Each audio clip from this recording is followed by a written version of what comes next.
وقالت اليهود ليست النصارى على شيء وقالت النصارى ليست اليهود على شيء وهم يتلون الكتاب كذلك قال الذين لا يعلمون مثل قولهم فالله يحكم بينهم يوم القيامة فيما كانوا فيه يختلفون. Waqalatil Yahudu, dan orang-orang Yahudi Madinah ini, dia mengatakan apa? Laisatin nasara ala syai', laisatin nasara, orang-orang Nasrani itu tidak ada laisa, tidaklah, an-nasara orang Nasrani ala syai'in, syai' ya, sesuatu, ala di atas atau berada di atas sesuatu. Jadi orang Yahudi, waqalatil Yahudu, orang Yahudi mengatakan orang Nasrani itu tidaklah di atas sesuatu. Waqalatin Nasara laisatil Yahudu ala syai'. Ya, orang Nasrani, nah ini orang Nasrani suku Najran juga mengatakan laisatil Yahudu ala syai'. Orang-orang Yahudi itu tidak ada sesuatu, tidak di atas sesuatu. Ya. Syai' di atas sesuatu. Sesuatu itu apa itu? Suatu agama yang benar. Ya. Jadi yang dimaksud sesuatu itu agama yang benar. Jadi orang Yahudi mengatakan Nasrani itu tidak berada di dalam agama yang benar. Ini orang Yahudi Madinah. Nah, terus orang Nasrani, waqalatin Nasara, orang Nasrani suku Najran juga mengatakan laisatul Yahudu ala syai', orang Yahudi itu juga tidak berada dalam suatu agama yang benar. Ala syai'. Wa hum yasluna al-kitab, dan mereka itu membaca kitab. Ya, mereka keduanya ini membaca kitab, mereka itu Taurat sama Injil. Ya. Kadzalika qala alladziina la ya'lamuuna mithla qaulihim. Ya, seperti juga telah berkata alladzina, orang-orang yang la ya'lamuna mithla qaulihim, yang tidak mereka mengetahui seperti ucapan orang Nasrani, seperti ucapan Yahudi dan Nasrani. Ya. Fallahu yahkumu bainahum yaumal qiyamah, maka Allah akan mengadili mereka yaumal qiyamah, pada hari kiamat, fi ma kanu fi yakhtalifun, tentang apa yang mereka dahulu di dalamnya mereka perselisihkan. Jadi orang-orang Yahudi itu berkata, orang Nasrani itu tidak memiliki sesuatu pegangan ataupun agama ya, yang benar, maksud dia. Orang Nasrani juga mengatakan orang-orang Yahudi itu tidak memiliki suatu pegangan juga, pegangan agama yang benar. Padahal mereka membaca Alkitab, ya, membaca kitab Taurat dan juga Injil. Nasrani Injil, Yahudi Taurat. Demikian pula Pak, orang-orang yang tidak berilmu ya, berkata seperti ucapan mereka juga. La ya'lamuna misla qaulihim. Ya, jadi orang-orang yang tidak berilmu, la ya'lamun, orang memang tidak tahu. La ya'lamun, tidak berilmu, mereka juga mengatakan seperti mereka. Ya, maka Allah akan mengadili mereka nanti di hari kiamat tentang apa yang mereka perselisihkan. Ya, Ibnu Abbas itu mengatakan bahwa suatu ketika kaum Nasrani dari Najran dan para rahib Yahudi berdebat di hadapan Rasulullah. Seorang Nasrani, Rafi' bin Huzaimah, berkata, kamu itu tidak berada pada jalan yang benar karena menyatakan kekufuran kepada Nabi Isa dan kitab Injilnya. Kemudian orang Yahudi membantah, kamu juga tidak berada di atas jalan yang benar karena menentang kenabian Musa dan kitab Taurat. Lalu Allah menjawab perdebatan itu melalui turunnya ayat ini. Ya. Wa man adlamu mimman mana'a masajidallahi wa man adlamu, dan barang siapa dan siapakah yang lebih zalim mimman mana'a masajida, dari orang-orang yang melarang masajidallah, masjid-masjid Allah, ayyuzkara fiha ismuhu, ya, ayyuzkara, untuk disebut di dalam masjid itu nama Allah, wasa'a, dan berusaha fi kharabiha, untuk merusakkan, kharabiha, merusak atau menghancurkan masjid itu.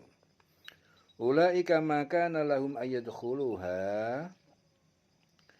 mereka itu tidak mungkin bagi mereka ayyadkhuluha, ya, akan memasuki masjid, mereka akan masuk, enggak mungkin, illa khaifin, kecuali sebagai orang-orang yang takut. Ya, lahum fid dunya khizyun, bagi mereka di dunia itu kehinaan, walahum fil akhirati adzabun azim, dan bagi mereka di akhirat azab yang nabat neraka yang sangat pedih, azab yang sangat pedih, azim, sangat berat, ya, itu neraka. Jadi siapakah yang lebih zalim daripada orang-orang yang melarang di dalam masjidnya Allah untuk menyebut namanya dan berusaha merobohkannya? Mereka itu tidak pantas memasukinya kecuali dengan rasa takut kepada Allah. Mereka mendapat kehinaan di dunia dan di akhirat mendapatkan azab yang sangat berat. Ya. Ibnu Abbas juga menjelaskan bahwa ayat ini sebagai peringatan untuk kaum Quraisy yang melarang Rasulullah melakukan sholat di dekat Ka'bah, di dalam Masjidil Haram. Kehidupan mereka itu memang syarat dengan permusuhan, ya. Baik permusuhan antara mereka sendiri atau antar mereka dengan orang-orang Muslim. Buktinya apa? Orang-orang musyrik itu saling menghancurkan tempat peribadatan sendiri, dan mereka juga menghalang-halangi orang Muslim untuk mendatangi Masjidil Haram. Ya, mereka itu tidak ada yang lebih zalim daripada orang yang menghalangi siapa yang hendak mengumandangkan dzikir di tempat-tempat peribadatan. Ya. Jadi mereka itu lebih zalim. Ya. Jadi menghalangi orang-orang yang ingin mengumandangkan zikir di tempat-tempat peribadatan, ya, itu namanya zalimnya zalim, lebih zalim. Ya, tidak ada yang lebih zalim dari itu. Ya. Dan mereka selalu ingin menghancurkan tempat-tempat ibadah. Mereka itu, orang seperti itu akan mendapatkan kehinaan di dunia dan siksa yang berat di akhirat. Jadi tidak sepatutnya mereka melakukan perbuatan seperti itu. Bahkan seharusnya mereka itu menjaga kehormatan, memasuki tempat-tempat peribadatan tersebut, ya, dengan hati yang khusyuk, ya, rasa takut, serta tidak melarang orang-orang lain untuk berzikir dan mengingat nama Allah di dalamnya. Ya. Walillahil masyriq wal maghrib, walillahil masyriq, dan hanya milik Allah, ya, timur, wal maghrib, dan barat. Fa aynama tuwallu, maka di mana saja tuwallu, kalian menghadapkan wajah kalian untuk sholat. Fa samma wajhullah, maka di sanalah wajah Allah, kiblat. Ya. Innallaha wasi'un alim, dan Allah sesungguhnya itu maha luas karunianya dan maha mengetahui. Di milik Allah itu timur dan barat. Kemanapun kamu menghadap, di sanalah wajah Allah. Sungguh Allah Maha luas dan Maha mengetahui. Di sini Ibnu Umar berkata apa? Saat dalam perjalanan dari Mekah menuju Madinah, Rasul sholat di atas ontanya. Ya. Kemanapun arah onta itu, meskipun onta tersebut tidak menghadap kiblat, sebagai penjelasan atas kejadian itu, Allah menurunkan ayat ini. Wa qalu takhadallahu waladan subhanah. Wa qalu takhadallahu waladan subhanah. Wa qalu, dan orang-orang Yahudi dan Nasrani itu berkata, ittakhadallahu walada. Ya. Allah telah memiliki anak. Subhanah. Maha suci Allah dari mempunyai anak itu. Ballahu ma fis samawati wal ard. Ya, bahkan bagi atau milik Allah apa yang ada di langit semesta dan juga ada yang di bumi. Kullul lahu qanitun, masing-masing itu tunduk kepada Allah. Ya. Dan milik Allah itu timur dan barat. Ya. Wa qalu takhadallahu walada, dan mereka itu berkata Allah itu mempunyai anak. Maha suci Allah, bahkan Allah, hanya milik Allah lah yang kerajaan langit dan bumi. Semua itu tunduk kepada Allah. Qulul lahu qanitun.